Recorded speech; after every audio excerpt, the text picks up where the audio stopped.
Mallikarjun Kharge, Mr. Mallikarjun Kharge said, sir, Mr. Mallikarjun Kharge said, we will look at ರಾಜ್ಯ ಮತ್ತು ಪಕ್ಷದ ದೃಷ್ಟಿಯಿಂದ ನಾವು ತೀರ್ಮಾನ ಕೈಗೊಳ್ಳುತ್ತೇವೆ, ಅದನ್ನು ಎಲ್ಲರೂ ಒಪ್ಪಬೇಕಾಗುತ್ತೆ ಅಂತ ಹೇಳಿ ರಮೇಶ್ ಏನೇ ಖರ್ಗೆ ಸಾಹೇಬ್ರು, ರಾಹುಲ್ ಗಾಂಧಿ ಅವರು, ಸೋನಿಯಾ ಗಾಂಧಿ ಅವರು ಏನ್ ಹೇಳಿದ್ರು ಇದು ನಮ್ಮ ಪ್ರಸಾದ ಅಂತ ನಾವು ಸ್ವೀಕಾರ ಮಾಡಿದ್ವಿ.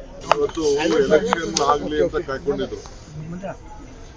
ವೋಟಿಂಗ್ ಆದ ತಕ್ಷಣ ಇವತ್ತು ಎಲ್ಲ ಬೆಲೆಗಳನ್ನ ಜಾಸ್ತಿ ಮಾಡಲಿಕ್ಕೆ ಆದೇಶ ಕೊಡ್ತಾ ಇದ್ದಾರೆ. ಇವತ್ತು ಎಲ್ಲ ಹೋಟ್ಲುಗಳನ್ನ ಮುಚ್ಚುವಂತ ಪರಿಸ್ಥಿತಿ ಇವತ್ತು ನಿರ್ಮಾಣ ಆಗಿದೆ. ಸೌದೆ ಭಾಗ್ಯ ಕೊಡ್ತಾ ಇದ್ದಾರೆ. ಸೌದೆನೂ ತರಕ್ ಬಿಡಲ್ಲ. ಸೊ ಇದು ಸೌದೆ ಕಡಿಮೆ ಮಾಡಬೇಕು ಅಂತೇಳಿ ಎಲ್ಲ ಮೊದಲೆಲ್ಲ ಉಜ್ವಲ ಕೊಡ್ತಾ ಇದ್ದೀವಿ ಅಂತೇಳಿ ಅದನ್ನೆಲ್ಲ ಫೋಟೋ ಹಾಕ್ಸ್ಕೊಂಡು ಪ್ರಧಾನಮಂತ್ರಿಗಳು ನಡೆಸಿದ್ರು. 1000ಕ್ಕೂ ಹೆಚ್ಚು ರೂಪಾಯಿ ಜಾಸ್ತಿ ಆಗ್ತದೆ. ಹೆಂಗ್ ಬದುಕಬೇಕು ಇದನ್ನ ಗಮನದಲ್ಲಿ ಇಟ್ಕೊಂಡೇ ನಾವು 5 ಗ್ಯಾರಂಟಿಯನ್ನ ಕೊಟ್ಟಿದ್ವಿ. ಇವತ್ತು ಸುಮಾರು ಎಲ್ಲ ನಮ್ಮ ರಾಜ್ಯದ ಸುಮಾರು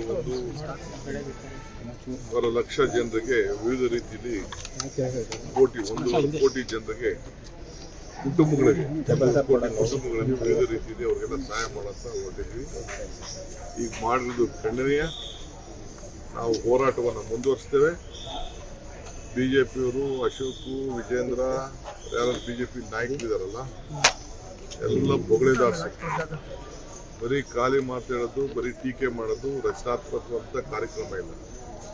ನಿಮ್ಗೆ ಸಾಮಾನ್ಯ ಜನರ ಬಗ್ಗೆ ಏನಾದ್ರು ಆಸಕ್ತಿ ಇದ್ರೆ, ನಂಬಿಕೆ ಇದ್ರೆ, ವಿಶ್ವಾಸ ಇದ್ರೆ, ಬಡಜನತೆ ಬಗ್ಗೆ ವಿಶ್ವಾಸ ಇದ್ರೆ, ಇವತ್ತು ಕಾರ್ಮಿಕರ ಬಗ್ಗೆ ವಿಶ್ವಾಸ ಇತ್ತು ಅಂದ್ರೆ, ಇವತ್ತು ಕಾರ್ಮಿಕರೇ ಅಲ್ವೇ ಈ ದೇಶವನ್ನು ಕಟ್ಟಿರೋರು, ಅವ್ರಿಗೆಲ್ಲ ಇವತ್ತು ಇಷ್ಟು ಎಫೆಕ್ಟ್ ಆಗ್ತಾ ಇದೆ.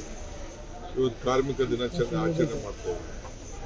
ಇವತ್ತು ನೀವೇ ಹೋರಾಟ ಪ್ರಾರಂಭ ಮಾಡಿ, ನೀವೇ ಧ್ವನಿ ಎತ್ತಿ, ಯಾಕೆ ಇವತ್ತರೆಗೂ ಮಾತಾಡ್ತಾ ಇಲ್ಲ? ಬೇರೆ ಎಲ್ಲದಕ್ಕೂ ಮಾತಾಡ್ತೀರಾ, ಎಲ್ಲ ಟೀಕೆ ಮಾಡ್ತೀರಾ.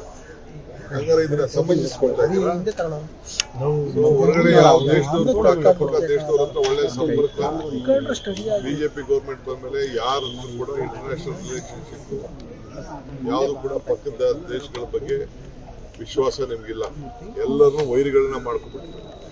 ಇದು ಮುಂದುವರಿತಾ ಇದೆ. ಇದು ಖಂಡನೀಯ.